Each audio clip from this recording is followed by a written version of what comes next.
Hello everyone, welcome back all of you once again. I am your friend, your companion Chitransh Dadej for English learning on the YouTube channel of Krishna Academy. So guys, how are you all?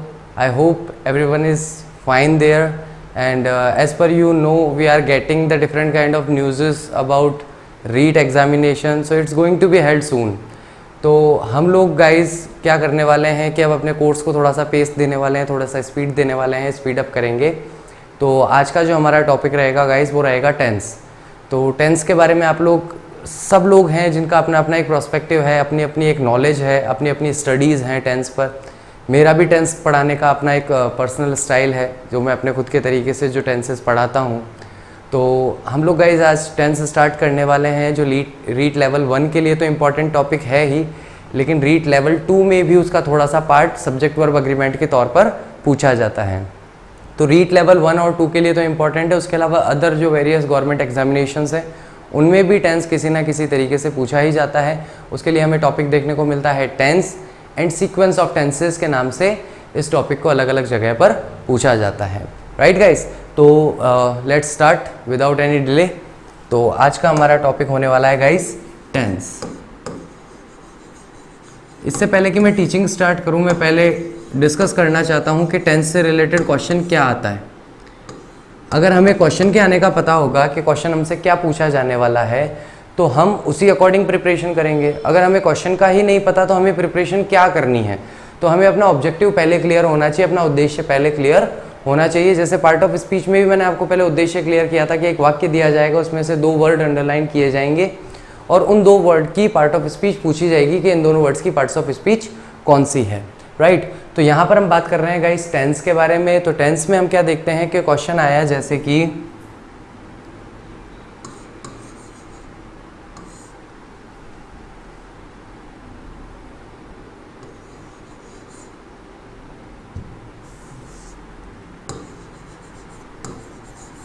He dash an apple, sorry अपने आप ही change हो गया, daily. क्या question आया मेरा? He dash an apple daily, ये मेरा question है। अब इसके साथ जो मेरा डैश है उसके अंदर मुझे वर्ब भरनी है ईट। ईट के अकॉर्डिंग मुझे यहाँ पर अपना एक वर्ब का सही फॉर्म भरना है। यही क्वेश्चन हमेशा पूछा जाता है, मतलब यही क्वेश्चन मतलब इसी टाइप का कि एक मेन वर्ब दी गई होती है, उस मेन वर्ब के अकॉर्डिंग आपको उसकी सही फॉर्म यहाँ पर फिल करनी होती है। तो नंबर 1 पहला काम हमारा क्या होता है? रिकॉग्नाइज द टेंस, कि हम इस वाक्य के टेंस को पहचानें। इस वाक्य में कौन सा टेंस है हमें इस चीज़ को पहचानना होगा। तो हम सबसे पहले वर्ड अंडरलाइन करते हैं डेली, और डेली वर्ड किसे बताता है? तो डेली वर्ड बताता है प्रेजेंट टेंस को। ये हमने टेंस पहचान लिया। टेंस पहचानने के बाद हमें उसका सब टेंस पहचानना है कि टेंस के अंदर कौन सा है, यानी प्रेजेंट टेंस में से कौन सा टेंस आएगा। तो यहाँ पर हमें आंसर मिलता है सिंपल टेंस।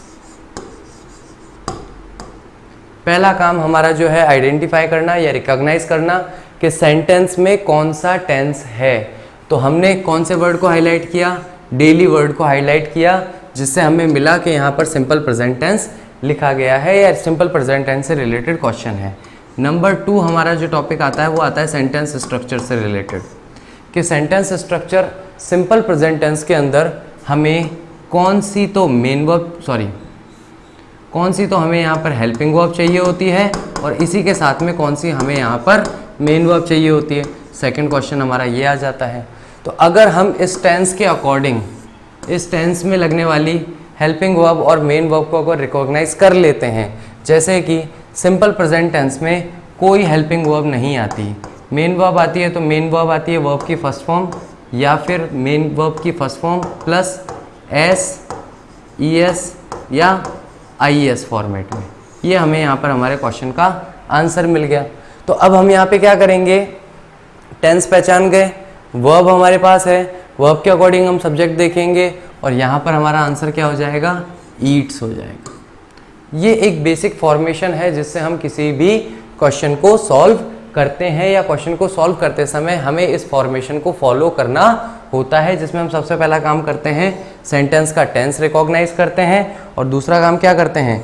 उस टेंस और सब टेंस के अकॉर्डिंग लगने वाली जो हेल्पिंग वर्ब है और जो मेन वर्ब है, यानी कि जो उसका सेंटेंस स्ट्रक्चर है, उसे हम लोग सही तरीके से देख करके और अप्लाई करते हैं। अप्लाई करते ही हमें हमारा आंसर मिल जाता है, राइट। अगर इसी की जगह मैं एक दूसरा सेंटेंस लूँ, एक और एग्जाम्पल अगर हम लेते हैं,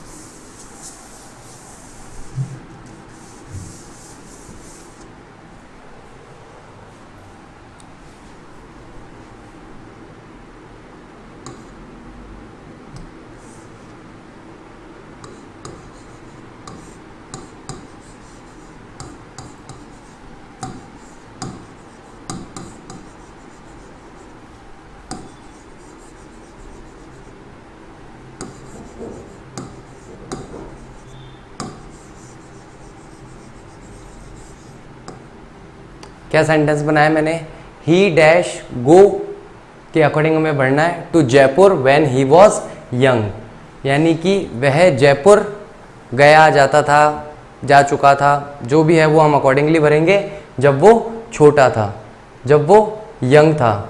जब वो यंग था तो वो जयपुर क्या गया, जा चुका था, जाता था, वो अब हम अकॉर्डिंगली देखेंगे। तो सबसे पहले हम लोग इसे हाईलाइट करते हैं। इसे हाईलाइट करने से हमें यहाँ क्या मिलता है, सिंपल प्रेजेंट टेंस की बात, यानी कि इसके साथ वाला जो सेंटेंस आएगा वो कौन से टेंस में आएगा, सिंपल प्रेजेंट टेंस में आएगा। और सिंपल प्रेजेंट टेंस में अगर हम हेल्पिंग वर्ब की बात करें तो कोई भी हेल्पिंग वर्ब नहीं लगती। और अगर वहीं पर हम मेन वर्ब की बात करें, अगर वहीं पर हम मेन वर्ब की बात करें तो मेन वर्ब की सेकंड फॉर्म का हमें यहाँ पर यूज़ करना होता है। तो गो की सेकंड फॉर्म बोलो भाई, गो, वेंट, गॉन। तो हमारा सही आंसर यहाँ पे क्या हो गया, वेंट हो गया। तो हमने किसी एक चीज़ को हाईलाइट किया, टेंस को रिकॉग्नाइज किया, टेंस के अकॉर्डिंग हेल्पिंग वर्ब और मेन वर्ब देखी, हेल्पिंग वर्ब और मेन वर्ब वहाँ पर फिल कर दी। तो यहाँ पर हमारा क्या आंसर हो गया, वेंट हमारा सही आंसर हो गया है। और अगर इसमें एग्जाम्पल अगर हम देखना चाहें,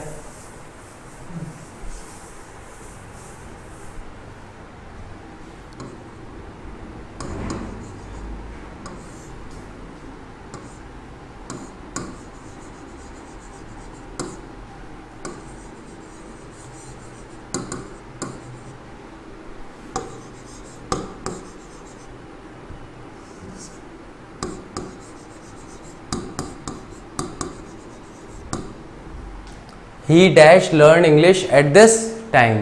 तो जब भी किसी कार्य के लिए ये कहा जाए कि eight this time, now, right now, at this moment, तो इन सेंटेंस, इन एडवर्ब्स के साथ में जो सेंटेंस हमारा बनता है गाइस, वो सेंटेंस हमारा कौन से टेंस में बनेगा, प्रेजेंट कॉन्टिन्यूस टेंस में हमारा वो सेंटेंस बनता है। प्रेजेंट कॉन्टिन्यूस टेंस के अकॉर्डिंग अगर हम देखें तो एट दिस टाइम ने हमें कौन सा टेंस दिया, प्रेजेंट दिया। प्रेजेंट का कौन सा दिया, प्रेजेंट का कॉन्टिन्यूस टेंस दे दिया।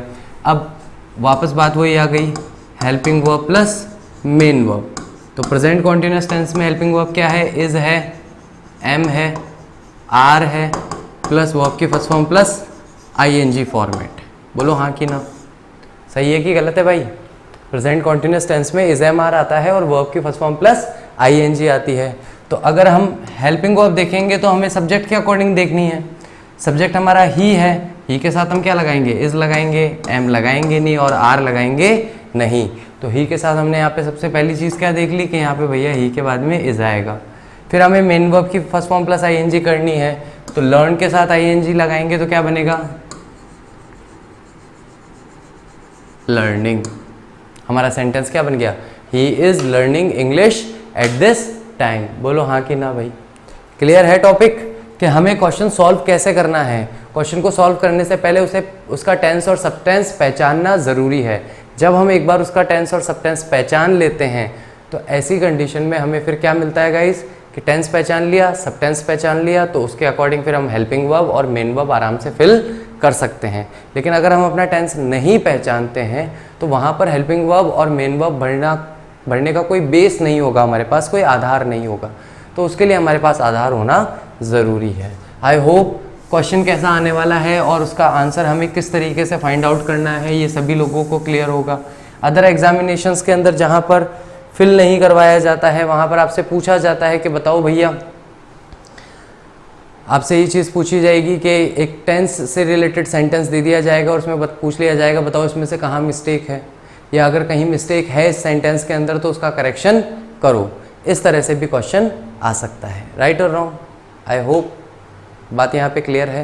तो वहाँ पर आपको हेल्पिंग वर्ब और मेन वर्ब देखनी है कि सही एडवर्ब के साथ सही सबटेंस के अकॉर्डिंग, सही टेंस के अकॉर्डिंग हेल्पिंग वर्ब और मेन वर्ब भरी गई है या नहीं भरी गई है, वो चीज़ आपको वहाँ पर देखनी होगी, राइट।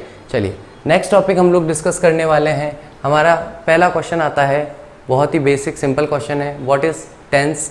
टेंस किसे कहते हैं। आप में से कई लोगों के दिमाग में एक ही सेंटेंस आता है या एक ही वर्ड आता है बार बार, काल, समय, ठीक है। तो गाइस काल या समय को हम लोग टेंस एग्जैक्टली तो नहीं कह सकते, क्योंकि टेंस अपने आप में एक कंप्लीट प्रोसेस होता है। कंप्लीट प्रोसेस होने का मतलब क्या है कि ये कुछ चीज़ों को अपने अंदर कंबाइन करता है और उन चीज़ों को कंबाइन करने के बाद में एंड ऑफ द टाइम जा कर के सेंटेंस को बनाने का काम करता है, यानी सेंटेंस कंस्ट्रक्शन का काम वहाँ पर करता है। तो सेंटेंस कंस्ट्रक्शन अपने आप में एक कंप्लीट प्रोसेस है गाइस, वो अपने आप में कोई एक चीज़ नहीं है, एक जैसे नाउन या प्रोनाउन या एडजेक्टिव एडवर्ब की तरह नहीं है। उन सबको मिला करके एक प्रोसेस के थ्रू जब हम एक सेंटेंस बनाते हैं तो वही काम टेंस का होता है। तो tense is a process, a verb based method used to indicate the time and sometimes the continuation or completeness or an action or state in relation to the time of speaking। यानी कि ये एक क्रिया पर आधारित एक method है जिसका इस्तेमाल करके, जिसमें हम इस्तेमाल करते हैं और इसमें हम इस्तेमाल करते हैं टाइम का और कई बार कॉन्टिन्यूएशन का, यानी कि निरंतरता दिखाते हैं। कॉन्टिन्यूस टेंस में कंप्लीटनेस, परफेक्ट टेंस में कंप्लीटनेस दिखाई देती है, या फिर एक एक्शन और एक स्टेट बताते हैं किसी रिलेशन के अंदर। एक्शन और स्टेट का मतलब क्या है, जैसे मैं अगर कह दूं आई एम चित्रांश, तो इसमें किसी भी कॉन्टिन्यूटी, एक्शन की कॉन्टिन्यूटी नहीं है, इसमें कोई एक्शन ही नहीं है। यहाँ पर केवल एक स्टेट है। स्टेट का मतलब एक बात है कि भाई ये चित्रांश है, बात खत्म, ठीक है। तो आई एम चित्रांश बोलता हूँ, दिस इज़ टेबल बोलता हूँ, टेबल इज़ ब्लैक बोलता हूँ, तो ये सारे के सारे जो सेंटेंसेस हैं जिन्हें हम कॉम्प्लीमेंट्री सेंटेंसेस कहते हैं, जिनमें ऑब्जेक्ट नहीं होता, कॉम्प्लीमेंट होता है, ठीक है। ऑब्जेक्ट नहीं होता, कॉम्प्लीमेंट होता है। इसका मतलब क्या है कि अगर मैं कहूँ कि राम ईट्स एप्पल, ठीक है, तो यहाँ पर एप्पल हमारा क्या है, ऑब्जेक्ट है। लेकिन अगर मैं कहूँ एप्पल इज रेड, तो ये हमारा ऑब्जेक्ट नहीं है, ये हमारा कॉम्प्लीमेंट है। ये डिफरेंस होता है। क्रिया के बाद में जो आता है वो ऑब्जेक्ट है, और हेल्पिंग वर्ब के बाद में अगर सीधा कोई नाउन आ जाता है तो वो कॉम्प्लीमेंट बन जाता है। जैसे मेरा कॉम्प्लीमेंट क्या है, आई एम चित्रांश, तो ऐसी कंडीशन में मैं क्या बोलूँगा, आई एम चित्रांश। तो चित्रांश एक नाउन है तो वो सीधा जाके क्या बन जाएगा, कॉम्प्लीमेंट वहाँ पर बन जाता है, राइट। चलिए नेक्स्ट हम लोग इस बारे में बात करने वाले हैं। The concept of tense in English is a method that we use to refer the time past, present and future tense. तो टेंस एक ऐसा कॉन्सेप्ट है इंग्लिश के अंदर, एक मेथड है। टेंस का जो कॉन्सेप्ट है इंग्लिश के अंदर वो एक ऐसा मेथड है जिसमें हम लोग टाइम को रेफर करते हैं, यानी कि समय का विभाजन करते हैं तीन आधार पर। तो तीन समय कौन कौन से हो गए guys, past tense, present tense and future tense. Past tense, present tense and future tense. Past, present, future क्यों लिखा है, ज़्यादातर जगह तो प्रेजेंट, पास्ट और फ्यूचर लिखा हुआ होता है। देखो गाइस, टाइम का एक नेचुरल फ्लो है, समय का एक स्वाभाविक बहाव है जिससे समय चलता है। तो सबसे पहले पास्ट टेंस ही आता है, फिर प्रेजेंट आता है, फिर फ्यूचर टेंस आता है। टाइम जो है वो एक्सप्रेस किस तरीके से करता है, पास्ट टेंस वो अभी से पहले जो कुछ हो गया, या प्रेजेंट से पहले जो कुछ हो गया वो सब पास्ट टेंस है। प्रेजेंट का मतलब नाउ, इस समय जो हो रहा है, अभी मैं आपको पढ़ा रहा हूँ, ये मेरे लिए प्रेजेंट टेंस है। लेकिन जब आप वीडियो देख रहे हैं तब आपके लिए वो तब प्रेजेंट टेंस है, लेकिन मेरे लिए वो समय पास्ट टेंस हो चुका होगा, क्योंकि तब मैं पढ़ा नहीं रहा हूँगा। आप तो रिकॉर्डेड वीडियो देखोगे ना। और जो कुछ अभी के समय से आगे होने वाला है, यानी अब के बाद जो कुछ होने वाला है, आप वीडियो देखोगे, आप वीडियो लाइक करोगे, आप वीडियो शेयर करोगे, ज़्यादा से ज़्यादा लोगों को जोड़ने की कोशिश करोगे, ये सारी की सारी चीज़ें कौन से टेंस में आ गई, फ्यूचर टेंस में आ जाएगी।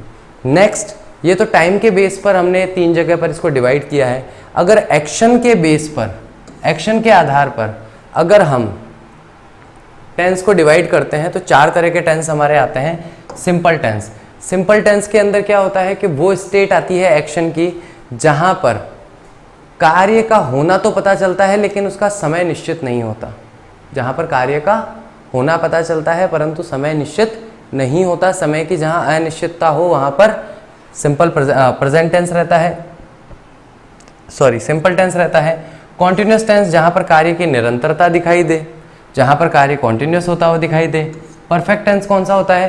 कार्य की समाप्ति के बाद ये कह देना कि कार्य समाप्त हो चुका है, यानी कार्य की समाप्ति के बाद का थोड़ा समय जो उसे वर्तमान से जोड़ता है, भूतकाल के कार्य को वर्तमान से जोड़ता है, वहां पर हम परफेक्ट टेंस का इस्तेमाल करते हैं। जैसे कि मैं खाना खा चुका हूं, मैं ये क्यों कहूं कि मैं खाना खा चुका हूं? वास्तविकता तो ये है कि ये काम वर्तमान से पहले हुआ है, अभी से पहले खाया ना मैंने खाना, तो नेचुरली अगर देखा जाए तो पास्ट टेंस होना चाहिए। लेकिन जब मेरा भूतकाल मेरे वर्तमान पर प्रभाव डालता हो, जब मेरा भूतकाल मेरे वर्तमान पर प्रभाव डालता हो, तो मैं उसे सिंपल पास्ट टेंस में ना रखकर प्रेजेंट परफेक्ट टेंस में रखता हूँ। किस में रखता हूँ गाइस? प्रेजेंट परफेक्ट टेंस में रखता हूँ। अब जब मैंने कहा कि मैं खाना खा चुका हूँ, इसका मतलब अब मुझे भूख नहीं है, या अब मैं फ्री हूँ, या अब मैं क्लास ले सकता हूँ, या अब मैं पढ़ा सकता हूँ। तो जब मैं कहता हूँ कि I have taken my lunch, तो वहाँ पर उस बात को कैसे समझा जाना चाहिए, किस तरह से समझे उस बात को कि इसका मतलब ये व्यक्ति अभी फ्री है। या जैसे किसी ने मेरे को खाना ऑफर किया कि लो सर आप खाना खा लो, मैं कहूँगा नहीं मैं खाना खा चुका हूँ, क्योंकि ये बोलना बहुत अजीब लगेगा, नहीं मुझे खाना नहीं खाना है, तो मैं खाना खा चुका हूँ इसका मतलब मैं ये खाना नहीं खाऊंगा। तो वास्तविकता में देखा जाए तो प्रेजेंट परफेक्ट के जितने भी एक्शन होते हैं वो सब पास्ट में हुए होते हैं। पास्ट में मतलब वर्तमान में नहीं होते, नाउ में नहीं होते, नाउ से पहले के होते हैं, लेकिन वो आपके नाउ को प्रभावित करते हैं, अफेक्ट करते हैं, इफेक्ट करते हैं। कई बार सकारात्मक प्रभाव डालते हैं तो कई बार नकारात्मक प्रभाव डालते हैं। ऐसे सेंटेंसेस को हम परफेक्ट टेंस में रखते हैं। क्लियर है यहाँ तक की बात? नेक्स्ट इसमें आता है परफेक्ट कॉन्टिन्यूस टेंस, यूनिवर्सल भिखारी। यूनिवर्सल भिखारी क्यों कहते हैं इसे? परफेक्ट कॉन्टिन्यूस टेंस के पास अपना खुद का कुछ भी नहीं है। कार्य की समाप्ति होने पर या कार्य की समाप्ति ना होने पर भी जब आप कार्य के समय की निरंतरता का समय बताते हैं, कार्य की निरंतरता का समय बताते हैं कि कार्य कितनी देर निरंतर रहा, तो ऐसी परिस्थिति में क्या होता है, हम सेंटेंस को परफेक्ट कॉन्टिन्यूस टेंस में रखते हैं। किस में रखते हैं गाइस? परफेक्ट कॉन्टिन्यूस टेंस में उस सेंटेंस को रखा जाता है या रखा जाना चाहिए, राइट?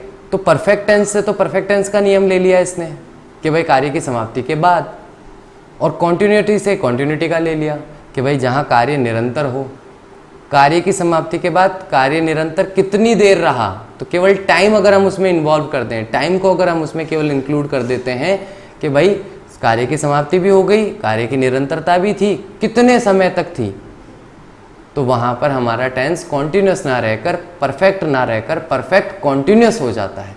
ठीक है, क्योंकि इसमें कार्य की समाप्ति भी है, कार्य की निरंतरता भी है, और कितने समय तक निरंतर रहा ये चीज़ भी है। जहाँ तीनों चीज़ें एक साथ दिखाई देती हैं वहाँ पर हमारा टेंस हो जाता है परफेक्ट कॉन्टिन्यूस टेंस। अब कुछ स्टूडेंट्स डाउट करते हैं कि सर क्या हमेशा कार्य की समाप्ति अनिवार्य है? ऐसा नहीं है कि हमेशा कार्य समाप्त हो ही हो। कई बार ऐसा होता है कि कार्य समाप्त नहीं भी होता है, और कई बार ऐसा होता है कि कार्य समाप्त हो भी जाता है। ठीक है, क्लास ख़त्म होने के बाद भी मैं कह सकता हूँ कि मैं 1 घंटे से पढ़ा रहा हूँ, और अभी क्लास चलते चलते भी मैं कह सकता हूँ कि मैं 20 मिनट से पढ़ा रहा हूँ। राइट और रॉन्ग? तो ये दोनों चीज़ें हमें यहाँ पर देखनी होती है कि कार्य की समाप्ति हो भी सकती है, कार्य की समाप्ति नहीं भी हो सकती। राइट, बाकी हम और डिटेल में इसको डिस्कस करेंगे, अभी मैं केवल एक बेसिक डेफिनेशंस बता रहा हूँ। नेक्स्ट इसमें स्टडी पर्पस, अध्ययन की दृष्टि से हमें इसमें 2 चीज़ें देखनी होती है। पहली चीज़ हमें देखनी होती है सेंटेंस स्ट्रक्चर कैसा है, दूसरी चीज़ हमें देखनी होती है कि इसमें रूल्स कौन कौन से हैं। रूल्स वही आपने सुने होंगे, यूनिवर्सल ट्रुथ हो गया, सार्वभौमिक सत्य, निरंतर चलने वाला कार्य, भूतकाल में संपन्न हुए कार्य, ये सारे के सारे रूल्स हैं। ठीक है, तो रूल्स हमारी मदद करते हैं किस में? आइडेंटिफाई करने में। सेंटेंस को जो मैंने बताया था ना, सॉरी आइडेंटिफाई वर्ड यूज़ नहीं करता हूँ, आप कंफ्यूज हो जाओगे नहीं तो बाद में, रिकॉग्नाइज करने के लिए। और सेंटेंस स्ट्रक्चर हमारी मदद करता है हेल्पिंग वर्ब और मेन वर्ब को फिल करने में। ठीक है, तो हमारा पहला काम जो है वो हम आसान चीज़ को पहले पढ़ेंगे कि हेल्पिंग वर्ब और मेन वर्ब किस तरीके से यूज़ की जाती है। रूल्स जो हैं उसे हम लोग बाद में पढ़ेंगे, क्योंकि जब हम रूल्स पढ़ेंगे और उसके साथ में मैं आपको कोई एग्जाम्पल दूंगा या कोई आपसे क्वेश्चन पूछूंगा तो आप एटलीस्ट हेल्पिंग वर्ब और मेन वर्ब खुद भर सकते हो वहाँ पे, उससे आपकी डबल प्रैक्टिस हो जाएगी, राइट। तो इसलिए हम पहले हेल्पिंग वर्ब और मेन वर्ब वाला टॉपिक देखेंगे, उसके बाद में हम रूल्स वाला टॉपिक देखते हैं। चलिए अब ज़रा बात करते हैं एक बार हमारे बेसिक टेंसेस के बारे में। तो सिंपल टेंस, ये समय का बहाव है, समय है जो निरंतर चल रहा है। इसमें किसी बिंदु पर कार्य शुरू होता है और किसी बिंदु पर कार्य समाप्त होता है, हमें नहीं पता। हमें केवल क्या पता है, एक्शन हुआ या एक्शन होता है या एक्शन होगा। यहाँ पर सबसे महत्वपूर्ण हो जाता है कार्य या क्रिया जो है वही सबसे ज़्यादा महत्वपूर्ण होती है, उसमें समय का हम इतना ज़्यादा महत्व नहीं मानते, तो वो सेंटेंस सिंपल प्रेजेंट टेंस में चला जाता है। राम फल खाता था, कब खाता था, कौन से टाइम में खाता था, कुछ भी नहीं पता, बस फल खाता था इतना पता है, तो सिंपल पास्ट टेंस। राम फल खाता है, कब खाता है, अभी खाता है। अभी खाता है तो कॉन्टिन्यूस टेंस, टाइम आ गया, एग्जैक्ट टाइम आ गया कि अभी खा रहा है, तो सिंपल में नहीं जाएगा, कॉन्टिन्यूस में चला जाएगा। खा चुका है, परफेक्ट में चला जाएगा। कैसे रखोगे सिंपल टेंस में, जब समय का हमें ज़्यादा आभास ना हो। ऐसा हर जगह नहीं होता, लेकिन कुछ जगह पर होता है। मैं जयपुर जाऊँगा, कल जाऊँगा, अब कल कब जाएगा, कल कब जाएगा, कब नहीं जाएगा, कैसे होगा, कैसे नहीं होगा। तो सामान्यतः जहाँ पर केवल कार्य का होना दिखाई देता है तो वहाँ पर हम वाक्य को सिंपल टेंस में रखते हैं। नंबर 2 कॉन्टिन्यूस टेंस, ये फिर से समय का बहाव है। इस बिंदु पर हमारा जो कार्य है, एक्शन जो है वो स्टार्ट हुआ, इस बिंदु पर हमारा एक्शन जो है वो ख़त्म हो गया। 4 बजे मैंने पढ़ाना शुरू किया और 5 बजे मैं पढ़ाकर फ्री हो गया, और मान लो इस समय वक्त हो रहा है 4:20। तो बताओ इस बिंदु से लेकर के इस बिंदु से लेकर के इस बिंदु के बीच में मेरे कार्य की स्थिति क्या है, तो मेरे कार्य की स्थिति है निरंतरता, कॉन्टिन्यूटी। कार्य की स्थिति क्या है मेरी, कॉन्टिन्यूटी। अब अगर मैं इस जगह वाक्य बनाऊँ, इस जगह बनाऊँ, इस जगह बनाऊँ, इस जगह इस कहीं पर भी मैं वाक्य बना लूँ, मेरा सेंटेंस किस में जाएगा, कॉन्टिन्यूस टेंस में, क्योंकि वाक्य कहाँ बन रहा है, कार्य प्रारंभ होने के बाद और कार्य समाप्त होने से पूर्व। अब ये चाहे पास्ट में हो, प्रेजेंट में हो, फ्यूचर में हो, कोई फर्क नहीं पड़ता है, क्योंकि कार्य की निरंतरता ही यहाँ मूल रूप से देखी जाती है कि कार्य निरंतर है कि कार्य निरंतर नहीं है। निरंतर है तो कॉन्टिन्यूस टेंस, निरंतर नहीं है तो कॉन्टिन्यूस टेंस नहीं होगा। बोलो हाँ कि ना, क्लियर है। कार्य की निरंतरता पर कॉन्टिन्यूटी आ जाती है पास्ट, परफेक्ट और फ्यूचर तीनों ही टेंसेज में, उसमें कोई इशू नहीं होता। नेक्स्ट हमारा आता है परफेक्ट टेंस। परफेक्ट टेंस में गाइज हम लोग क्या देखते हैं, ये फिर से हमारा समय चल रहा है, इस बिंदु पर कार्य शुरू हुआ, इस बिंदु पर कार्य खत्म हुआ। अब इस बिंदु पर जहाँ हमारा कार्य खत्म हुआ, इसके बाद अगर इस या इस बिंदु पर मैं कोई वाक्य बनाता हूँ तो वास्तविकता में वाक्य तो बन रहा है वर्तमान काल में और एक्शन हो गया भूतकाल में, लेकिन इस कार्य को अगर मैं इससे जोड़ता हूँ या इस कार्य की समाप्ति को अगर मैं इन वाक्यों से जोड़ता हूँ तो यहाँ पर मेरा क्या हो जाएगा, परफेक्ट टेंस हो जाएगा। जैसे मैंने भी एग्जांपल दिया, मैं खाना खा चुका हूँ, इसका मतलब अब मैं खाना नहीं खाऊंगा, इसका मतलब अब मैं फ्री हूँ, इसका मतलब अब मैं सोने जा रहा हूँ, इसका मतलब कुछ भी हो सकता है, लेकिन ये मैं खाना खा चुका हूँ ये वाक्य मैं तभी बोलूँगा जब वो मेरे वर्तमान को प्रभावित करेगा, ठीक है। नहीं तो मैं क्या बोलूँगा, मैंने खाना खा लिया, मैंने पाठ पढ़ लिया, ये सिंपल पास्ट टेंस है। मैं खाना खा चुका हूँ ये मेरा वर्तमान काल है, ठीक है। नेक्स्ट हमारा इसके अंदर आता है परफेक्ट कॉन्टिन्यूअस टेंस। दो चीज़ें देखो, ये समय का बहाव, इस बिंदु पर कार्य शुरू हुआ, इस बिंदु पर कार्य समाप्त हुआ। इस बिंदु पर जैसे ही कार्य समाप्त हुआ, कार्य समाप्त होते के साथ ही अगर मैं ये भी बता दूं साथ में कि कार्य कितनी देर तक निरंतर रहा, यानी कि यहाँ पर एक वाक्य बना रहा हूँ मैं, उसमें ये बता रहा हूँ कार्य समाप्त हो चुका है और यहाँ से ये बता रहा हूँ कि कार्य कितनी देर निरंतर रहा, या फिर कॉन्टिन्यूस टेंस में कॉन्टिन्यूस टेंस प्लस टाइम अगर मैं जोड़ देता हूँ तो मेरा वाक्य वापस यहीं पहुँच जाता है कि किसी कार्य की निरंतरता में अगर उसकी निरंतरता का समय भी बता दिया जाए तो वो कॉन्टिन्यूस टेंस ना रहकर परफेक्ट कॉन्टिन्यूस टेंस हो जाता है। वहाँ पर कार्य की समाप्ति हो भी सकती है और कार्य की समाप्ति नहीं भी हो सकती है। जैसे कि मैंने अभी थोड़ी देर पहले एग्जांपल दिया था कि मैं पिछले 20 मिनट से पढ़ा रहा हूँ, क्या मेरी कार्य की समाप्ति हो चुकी है? नहीं हुई, लेकिन मैंने कार्य की निरंतरता के साथ उसका समय भी बताया कि कार्य कितनी देर से निरंतर है। इंग्लिश में क्या बना? I have been teaching for 20 minutes. Right और रॉन्ग? बोलो हाँ कि ना। मैं कितनी देर से पढ़ा रहा हूँ? 20 मिनट से पढ़ा रहा हूँ। क्या कार्य की समाप्ति हो गई? नहीं हुई। मैं भी पढ़ा ही रहा हूँ ना, कॉन्टीन्यूसली चल रही है हमारी लर्निंग। लेकिन समय के साथ अगर निरंतरता के साथ अगर समय को जोड़ दिया तो परफेक्ट कॉन्टिन्यूस टेंस। कार्य की समाप्ति होने पर कितनी देर कार्य चला, अगर ये भी बता दिया, वापस वही आ गया कॉन्टिन्यूस प्लस टाइम, कि कितनी देर एक्शन जो है वो कॉन्टिन्यूस रहा, अगर साथ के साथ वो भी बता दिया जाए तो दोनों ही स्थिति में हमारा सेंटेंस किस में चला जाता है? परफेक्ट कॉन्टिन्यूस टेंस में चला जाता है। अब इसमें एक कॉन्सेप्ट गाइज और आता है जो हमें देखना है यहाँ पर, कि किस तरीके से कॉन्टिन्यूस टेंस को, परफेक्ट कॉन्टिन्यूस टेंस को हम लोग और रिकॉग्नाइज कर सकते हैं।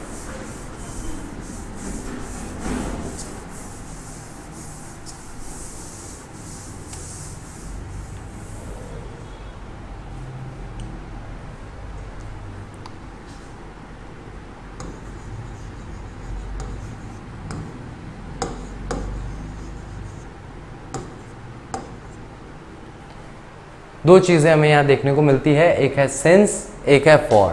बात किस में कर रहे हैं हम लोग? बात कर रहे हैं परफेक्ट कॉन्टिन्यूस टेंस में। परफेक्ट कॉन्टिन्यूस टेंस में सिंस एंड फॉर का इस्तेमाल हम लोग कैसे करते हैं? तो सिंस का यूज़ कैसे किया जाता है? जब हमारे पास होता है टाइम पॉइंट। क्या होता है हमारे पास? टाइम पॉइंट, यानी कि निश्चित समय। और यहाँ पर होता है हमारे पास टाइम पीरियड, कालखंड या समय खंड। तो जब टाइम पॉइंट हो, यानी कि कोई डेट हो, कोई ईयर हो, कोई टाइम हो मतलब वॉच जो टाइम बताती है, अगर ऐसा कुछ देखने को मिले तो समझ लो कि सिंस लगेगा। और अगर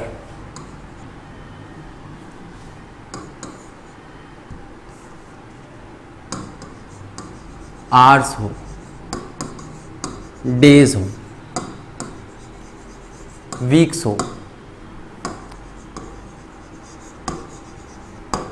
मंथ्स हो, ईयर्स हो, अगर ऐसा कुछ देखने को मिले तो समझ लीजिए कि टाइम पीरियड है। टाइम पॉइंट और टाइम पीरियड का डिफरेंस ऐसे पता चलता है कि मैं 4 बजे से पढ़ा रहा हूँ तो 4 बजे तो पिन पॉइंटेड टाइम हो गया। मैं 20 मिनट से पढ़ा रहा हूँ तो वो तो 20 मिनट तो एक टाइम पीरियड हो गया। ठीक है, मैं 3 मई से पढ़ा रहा हूँ मान लो, तो 3 मई तो एक फिक्स डेट हो गई ना, तो टाइम पॉइंट हो गया। लेकिन अगर मैं ये कहूँ कि मैं 2.5 महीने से पढ़ा रहा हूँ तो 2.5 महीने तो क्या हो गया? टाइम पीरियड हो गया। तो टाइम पॉइंट हो तो सिंस लगा दो, टाइम पीरियड हो तो फॉर लगा दो। अब स्टूडेंट्स के दिमाग में एक बात अच्छी तरीके से जम चुकी है कि सिंस और फॉर अगर किसी वाक्य के अंत में आ जाता है तो वहाँ पर टेंस हमेशा परफेक्ट कॉन्टिन्यूस ही होगा। सिंस और फॉर अगर वहाँ पर है तो हमेशा सेंटेंस क्या होगा? परफेक्ट कॉन्टिन्यूस टेंस का ही सेंटेंस वहाँ पर होना चाहिए। बोलो हाँ कि ना। क्लियर है क्या? क्लियर है क्या गाइस? चलिए, तो ये अगर कॉन्सेप्ट आपके दिमाग में बैठ चुका है तो इस कॉन्सेप्ट को मैं कर देता हूँ रॉन्ग, कि ऐसा नहीं है कि सिंस और फॉर में अगर कोई सेंटेंस के लास्ट में सिंस और फॉर दिखाई दे तो वो परफेक्ट कॉन्टिन्यूस टेंस में ही जाता है। ये हमेशा आवश्यक नहीं है। It's not necessary, it's not compulsory. अब इस बात को समझने के लिए एक कदम आगे बढ़ रहे हैं हम लोग। मैं ये बोर्ड क्लियर कर रहा हूँ, किसी को अगर क्लिक लेना हो तो थोड़ा सा पीछे करके आप चाहो तो नोट कर सकते हो, ये सारा डेटा इंपॉर्टेंट है। तो अब बात वापस यहाँ पर ये अटक गई कि अगर सिंस और फॉर अगर किसी वाक्य के अंत में आता है और वो हमेशा परफेक्ट कॉन्टिन्यूस टेंस नहीं होता, तो पहला क्वेश्चन, वो दूसरा टेंस कौन सा है जो वो हो सकता है?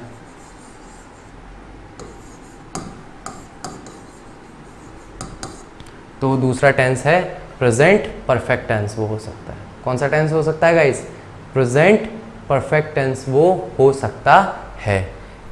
प्रेजेंट परफेक्ट टेंस भी हो सकता है, प्रेजेंट परफेक्ट कॉन्टिन्यूस टेंस भी हो सकता है। तो सर पता कैसे लगाएंगे कि कहाँ पर एग्जाम में परफेक्ट कॉन्टिन्यूस टेंस करना है और कहाँ पर परफेक्ट टेंस करना है? बोलो हाँ कि ना। डाउट है कि नहीं है? डाउट है कि नहीं है? ये डाउट होना चाहिए। कैसे पता चलेगा कहाँ परफेक्ट टेंस होगा, कहाँ परफेक्ट कॉन्टिन्यूस टेंस होगा?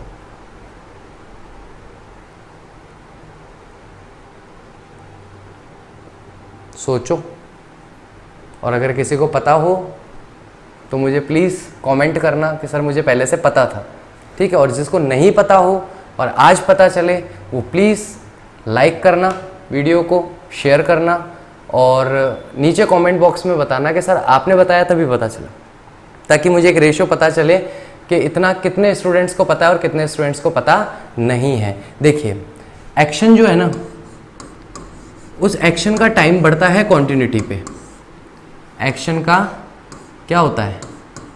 टाइम जो है वो इंक्रीज होता है, ठीक है। एक्शन का टाइम जो है वो बढ़ता है कॉन्टिन्यूटी पे, यानी कि जब एक्शन कॉन्टिन्यूस होता है तो जितनी देर कॉन्टिन्यूस रहेगा उसका टाइम बढ़ेगा नहीं बढ़ेगा, ठीक है। अगर ऑटो टाइम इंक्रीज है,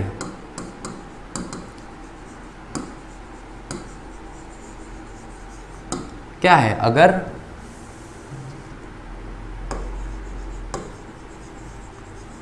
ऑटो टाइम इंक्रीज है, अपने आप समय बढ़ रहा है, बिना कोई काम किए, बिना कोई मेहनत किए अपने आप अगर किसी कार्य का समय बढ़ रहा है तो वो चला जाता है किस में? परफेक्ट टेंस में। किस में चला जाएगा? परफेक्ट टेंस में। और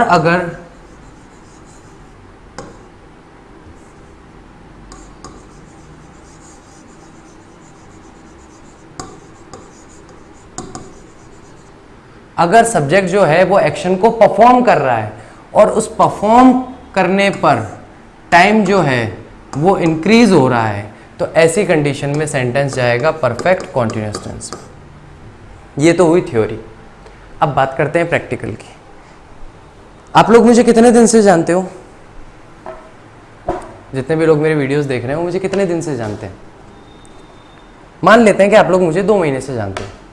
2 महीने पहले आपने मेरा एक वीडियो देखा, चित्रांश दादिज कोई अजमेर की फैकल्टी है, इंग्लिश पढ़ाती है, ठीक है, कूल। उस 2 महीने से लेकर आज के दिन तक आपने मुझे जानने के लिए क्या किया? What have you done to know me? मुझे जानने के लिए कुछ किया क्या आपने? कुछ भी नहीं किया। लेकिन अब ये समय बढ़ता जा रहा है। जिस दिन आप मुझे जानते थे उसके हफ्ते भर बाद आपने कह दिया हाँ मैं हफ्ते भर से चित्रांश दादिज को जानता हूँ। कैसे जानता हूँ? मैंने यूट्यूब पर उनका वीडियो देखा था। आज भी आप कह देते हो कि मैं चित्रांश दादिज को जानता हूँ। क्या पिछले 2 महीने में आपने जानने के लिए मुझे कुछ किया है? कुछ भी नहीं किया।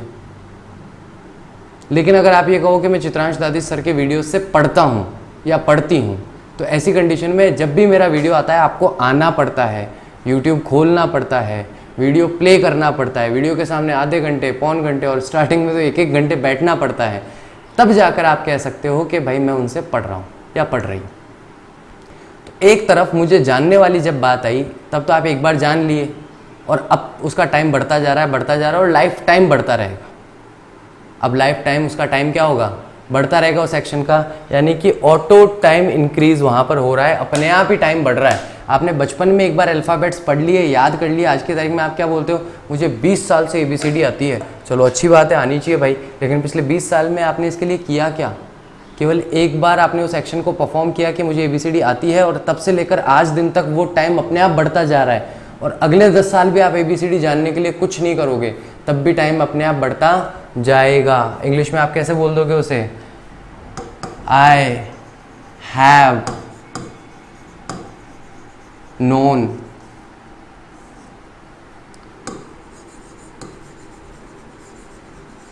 alphabet since मान लीजिए 2001। मुझे 2001 से अल्फ़ाबेट्स आते हैं, 2001 से अल्फ़ाबेट्स आते हैं, लेकिन 2001 से 2020 तक आपने अल्फ़ाबेट्स जानने के लिए कुछ भी नहीं किया है। ये बात भी आपको माननी पड़ेगी कि आप एक्शन को परफॉर्म नहीं कर रहे हो। लेकिन अगर मैं कहता हूँ कि मैं 2 महीने से या मैं 3 महीने से YouTube पर पढ़ा रहा हूँ, तो मुझे बार बार आना पड़ता है, लेक्चर रिकॉर्ड करना पड़ता है, अपलोड करना पड़ता है, मुझे कॉन्टिन्यूटी में सब्जेक्ट हूँ मैं और मुझे परफॉर्म करना पड़ता है उस एक्शन को ओवर एंड अगेन, बार बार, तब जा कर के ही मैं कह सकता हूँ कि भाई मैं 3 महीने से यूट्यूब पर पढ़ा रहा हूँ। यानी कि सब्जेक्ट जो है वो एक्शन को परफॉर्म कर रहा है, और जब तक वो परफॉर्म करता रहेगा तब तक टाइम बढ़ता रहेगा। मान लो कल से मैंने वीडियो रिकॉर्डिंग करना बंद कर दिया, अपलोड करना बंद कर दिया, 6 महीने बाद मैं बोल दूंगा क्या कि मैं पिछले 9 महीने से मैं वीडियो यूट्यूब पर पढ़ा रहा हूँ? मैं बोल ही नहीं सकता, क्योंकि अब मैं वो एक्शन परफॉर्म नहीं कर रहा हूँ। फिर मेरा वो सिंपल पास्ट में जाएगा, मैं यूट्यूब पर पढ़ाता था। फिर मेरा सिंपल पास्ट टेंस क्या हो जाएगा? मैं यूट्यूब पर इंग्लिश पढ़ाता था, मेरी बात हो जाएगी। मैं ये थोड़ी कहूँगा कि अब 9 महीने से पढ़ा रहा हूँ, फिर नहीं पढ़ा रहा, फिर साल भर नहीं आया, कह दूंगा 2 साल से पढ़ा रहा हूँ, कह ही नहीं सकता। वहाँ मुझे एक्शन की कॉन्टिन्यूटी के लिए क्या करना पड़ेगा? मुझे एक्शन को परफॉर्म करना पड़ेगा। एक्शन को परफॉर्म करूँगा तभी टाइम बढ़ेगा। बोलो हाँ कि ना। क्लियर है क्या guys? I have been teaching on YouTube since मई से मैं YouTube पर पढ़ा रहा हूँ। तो मुझे बार बार आना पड़ता है, लेक्चर रिकॉर्ड करना पड़ता है, एक्शन को परफॉर्म करना पड़ता है, तब जाकर मैंने उसे परफेक्ट कॉन्टिन्यूस टेंस में रखा। भूतकाल में एक बार काम कर दिया, अब मेरा कोई फ्रेंड है, जैसे जैसे मेरी एक स्कूल टीचर है, मैं चित्रा भटनागर मैम को जानता हूँ। अब मैं चित्रा भटनागर मैम को जानता हूँ तो पिछले 15 साल में उनको जानने के लिए मैंने कुछ नहीं किया। मैं 6th क्लास में उनसे पढ़ा था, 6th क्लास तक, 8th क्लास तक मैं उनसे पढ़ा था। 8th क्लास तक उन्होंने मुझे इंग्लिश पढ़ाई थी, 8th तक इंग्लिश पढ़ाई थी। उसके बाद में 8th से लेकर के तो अब कितने साल हो गए? लगभग 18 साल हो गए। 18 साल से ना मैं मैम से कभी मिला, ना मैंने उनसे कोई बात की, ना कभी उनसे मेरी मुलाकात हुई, कुछ नहीं। लेकिन मैं जानता हूँ 18 साल से, और 10 साल बाद कह दूँगा 28 साल से जानता हूँ। जस्ट बिकॉज मेरे पास्ट में कोई एक्शन एक बार परफॉर्म हो गया, अब उसका जो टाइम है वो लाइफ टाइम अपने आप बढ़ता रहेगा। बिना एक्शन परफॉर्म किए, बिना कोई एक्स्ट्रा एफर्ट डाले अपने आप बढ़ता रहेगा। तो वहाँ पर मेरी कंडीशन क्या हो जाएगी कि ऑटो टाइम इंक्रीज हो रहा है, अपने आप उस एक्शन का टाइम जो है वो बढ़ता जा रहा है कॉन्टिन्यूटी में। लेकिन यहाँ पर क्या है? Subject performs the action. Subject जितने टाइम तक एक्शन को परफॉर्म करता रहेगा उतना ही उसका टाइम बढ़ता रहेगा। जिस दिन परफॉर्म करना बंद कर दिया उस दिन टाइम भी इंक्रीज नहीं होगा। अगर सेंटेंस में ऐसी सिचुएशन दिखाई दे, सेंटेंस में अगर ऐसी सिचुएशन दिखाई दे, परफेक्ट टेंस करो। अगर ऐसी सिचुएशन दिखाई दे, परफेक्ट कॉन्टिन्यूअस टेंस करो। बोलो हाँ कि ना गाइस? कॉन्सेप्ट क्लियर है? Understood the topic guys? कि क्या यहाँ पर बेसिक इनकी डेफिनेशंस क्या है, पास्ट, प्रेजेंट, फ्यूचर टेंस क्या होता है, कैसे प्रेजेंट टेंस में पास्ट का सेंटेंस भी प्रेजेंट में दिखाया जाता है। जब सेंटेंस होता है प्रेजेंट परफेक्ट का, मैं फिर से कह रहा हूँ, बात पास्ट टेंस की ही होती है according to the definition of present tense. Present tense तो अभी, ये right now, at this moment, at this time का जो टाइम है यही प्रेजेंट है। इससे पहले जो कुछ हो चुका पास्ट टेंस, इसके बाद जो कुछ होगा फ्यूचर टेंस। लेकिन अगर पास्ट की किसी बात को ज़बरदस्ती गर्दन पकड़ के और लेके आऊँ प्रेजेंट में और उसे प्रेजेंट में जोड़ूँ, क्योंकि वो मेरे प्रेजेंट को इफेक्ट कर रहा है, मेरे वर्तमान को प्रभावित कर रहा है, तो ऐसी कंडीशन में सेंटेंस सिंपल पास्ट टेंस में नहीं जाता है, प्रेजेंट परफेक्ट टेंस में आ जाता है। ओके गाइस, तो आज के लिए हम लोग इतना ही रखते हैं। आई होप कॉन्सेप्ट्स आपको क्लियर होंगे। इन कॉन्सेप्ट्स को आप देखिए, समझिए। कोई डाउट हो, कोई क्वेश्चन हो तो प्लीज़ आप मुझे कमेंट कीजिए। बाकी नेक्स्ट वीडियो के अंदर हम सीधा बात करेंगे सेंटेंस स्ट्रक्चर्स के बारे में, कि सेंटेंस स्ट्रक्चर्स किस तरीके से होते हैं, कैसे उन्हें डिज़ाइन किया जाता है, किस तरीके से उन्हें यूज़ किया जाता है, और हमारे एग्ज़ाम के प्रोस्पेक्टिव से वो कितने इंपॉर्टेंट है, उस बारे में हम नेक्स्ट टॉपिक के अंदर डिस्कस करेंगे। Till that, thank you very much. Stay tuning Krishna Academy and love you all. Thank you. See you.